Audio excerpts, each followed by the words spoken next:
May request pa rin po ang ating ka-TH. Tanong ng ating ka-TH, paano pa ba ma-estimate yung lalim ng bawat isa? Lalo na kung marami po yung deteksyon na lumalabas. Dadamahin nyo lang, isa sa puso nyo paggamit po ng ating locator. So kailangan lagi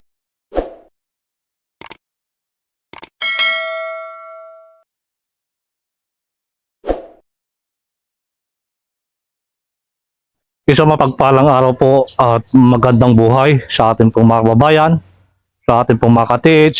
Muli po, ito yung pinusuan ng ating ka-TH mula po sa probinsya ng Davao. Ito po yung long range locator, single antenna. Ito po ay bala-bala at kung ano po yung ating ibabala, yun po yung ilolocate.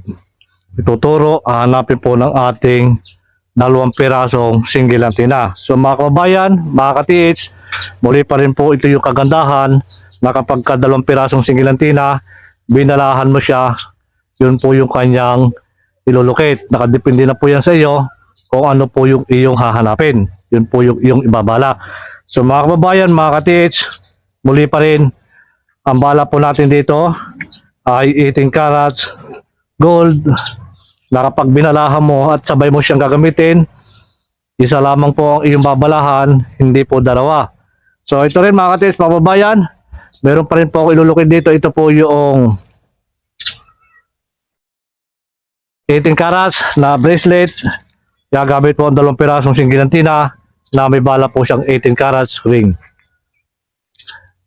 So yan mga ka-TH, mga kababayan, may request pa rin po ang ating ka-TH.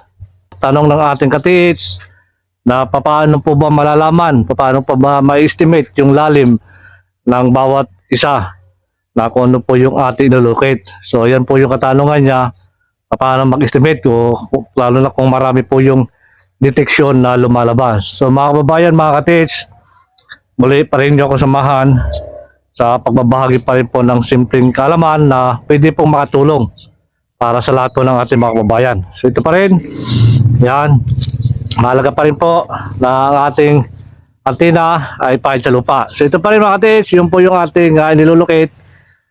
Gamit po natin ang 2 pirasong single antenna na kapag itinaas po yan, sabay po yan. So ganyan po yan, magiging reaction agad ng ating 2 pirasong single antenna. So yun yung kaganda mga ka-TH, na doon agad siya nagtuturo. So yan, so hinihila po yun ang aura ng gold. So ganun po kalakas yung ating 2 pirasong single antenna. Doon po agad siya nagtuturo sa target. So ganyan mga ka-TH, pag-aralan nyo lamang, pagsikapan ninyo na kung ano po yung paggamit o ano yung mga pamamaraan sa paghawak po ng ating locator.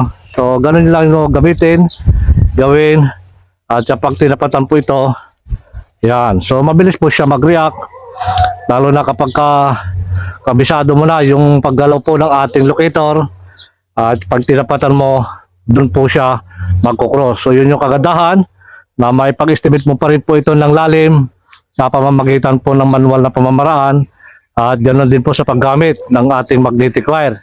So 2 piraso po yan, na ito ay may paghanap mo, unlimited, sa paghanap po ng entrance tunnel, exit tunnel, at saradong tunnel, maging sa sucker deposit. So yan yung mga ka-TH, ang gagawin po natin dito, yung kaliwa, gagawin natin ground, lalo na kung yan ay may layo na 2 kilometro.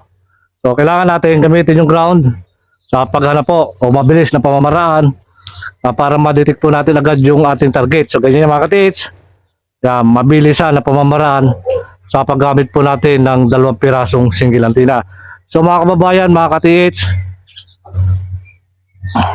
sa paggamit pa rin po natin ng locator, kailangan isa puso nyo po yan, damahin, at pagkahawakan nyo na, kailangan yung ating gitna ng palad, dapat nandito po yan sa gitnaan din ng handle, hindi po yan luluwag, hindi po yan ihigpit. So permis na po yan mga ka-TH, mga kababayan, ipipermis nyo na pagka gagamitin nyo na po yung ating locator.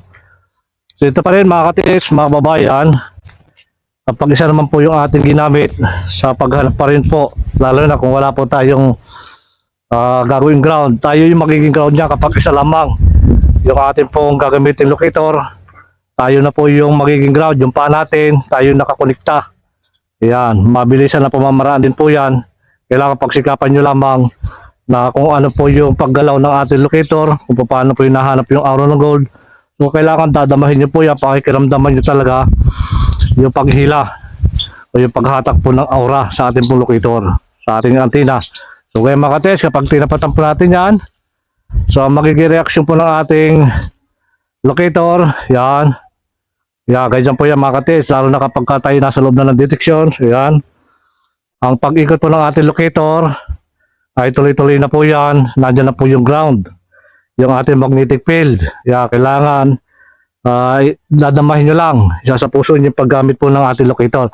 So kailangan lagi tayo ay nasa loob ng detection para yung pag-ikot po ng ating single antenna, so maluwang po siya, hindi po siya hirap. So mga kababayan, mga ka-tits, muli pa rin po naway makatulong po yung simpleng video kong ito, lalo na sa ating mga ka-tits, sa ating mga kababayan na inaalam niya kung paano ini-estimate yung lalim ng bawat isa, lalo na kung marami po yung deteksyon. So mga ka-tits, mga kababayan, muli pa rin po sa mga binabahagi ko mula po sa kinatatayuan ko. Yan. So hanggang 15 to 10 meters, 20. So hanggang dyan lang po yung ikot ng deteksyon na pwede paramihin po yung labas ng aura ng gold. Pero iisa lang po yung pinanggagalingan yan mga ka-tits. So kailangan alamin mo po kapag nailukit mo na yung aura ng gold.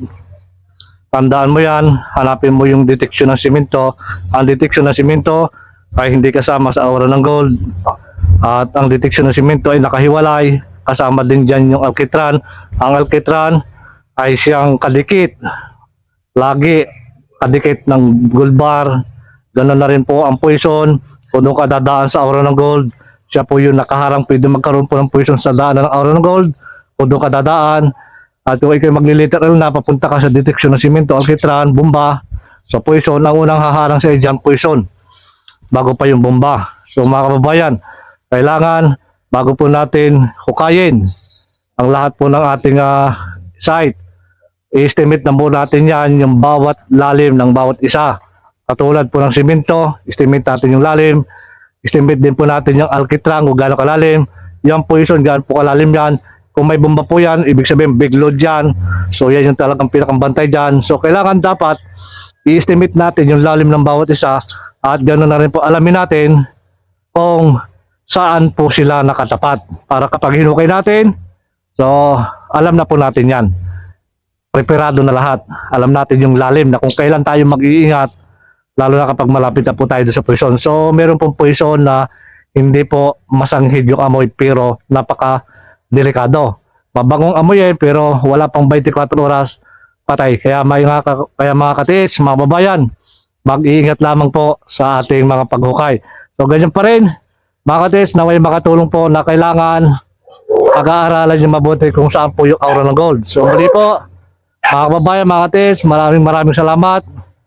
At shout out po sa ating mga ka-tits kay Suwalo ng probinsya ng Sultan Kudarat, Treasure Hunter Mindanao, Agusan del Norte, Marlo Treasure Adventure Double del Sur, at Mark Jonas Ispra ng Prambohol.